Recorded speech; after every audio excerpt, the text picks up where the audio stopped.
આજના દિવસ માટે બાઇબલમાંથી વચન બીજો કરંથીનો પત્ર 7મો અધ્યાય 1લું વચન. પરમેશ્વરનું ભય રાખીને સંપૂર્ણ પવિત્રતા સંપાદન કરીએ.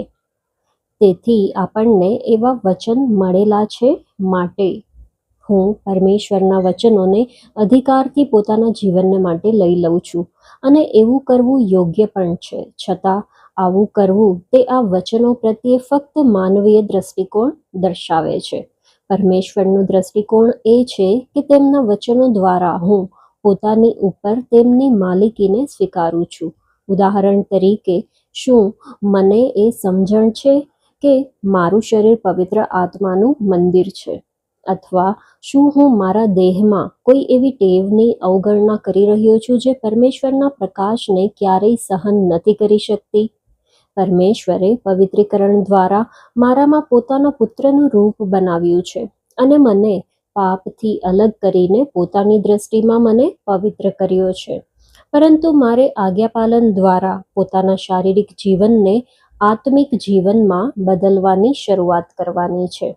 પરમેશ્વર આપણને જીવનની નાની નાની વાતોમાં પણ નિર્દેશન આપે છે, અને જ્યારે તે તમને પાપ વિશે ખાતરી કરાવે છે, તો માંસ અને લોહીની સલાહ ના લેશો, પરંતુ તરત પોતાને તેમાંથી શુદ્ધ કરો.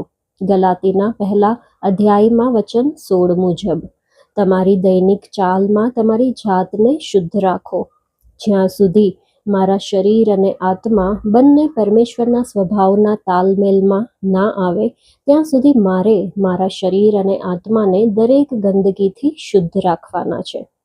શું મારા આત્માનું મન મારી અંદર વસનાર પરમેશ્વરના પુત્રના જીવન સાથે પૂરી સંમતિમાં છે, કે પછી શું હું માનસિક રૂપે વિદ્રોહ અને પ્રતિરોધ કરનાર વ્યક્તિ છું?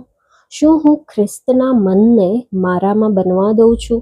ખ્રિસ્તે પોતાની ઉપર પોતાના અધિકારની વાત ક્યારેય નથી કરી, પરંતુ તેમણે પોતાના આત્માને પોતાના પિતાની આધીનતામાં રાખવાની સભાનતાને હંમેશા જાળવી રાખી. મારી પણ એ જવાબદારી છે કે હું મારા આત્માને તેના આત્માને અનુરૂપ રાખું. શું હું પરમેશ્વરના ભયમાં આ પ્રકારની પવિત્રતાને સંપાદન કરી રહ્યો છું? શું પરમેશ્વર એમની ઈચ્છા અનુસાર મારામાં કાર્ય કરે છે? અને શું લોકો મારા જીવનમાં પરમેશ્વરને વધુ ને વધુ જોવાનું શરૂ કરી રહ્યા છે? પરમેશ્વર પ્રત્યે તમારી પ્રતિબદ્ધતાના વિષયમાં હંમેશા ગંભીર રહો અને ખુશીથી બાકીની તમામ બાબતોની પરવા કરવાનું છોડી દો. પરમેશ્વરને તમારા જીવનમાં ખરેખર પ્રથમ સ્થાન આપો.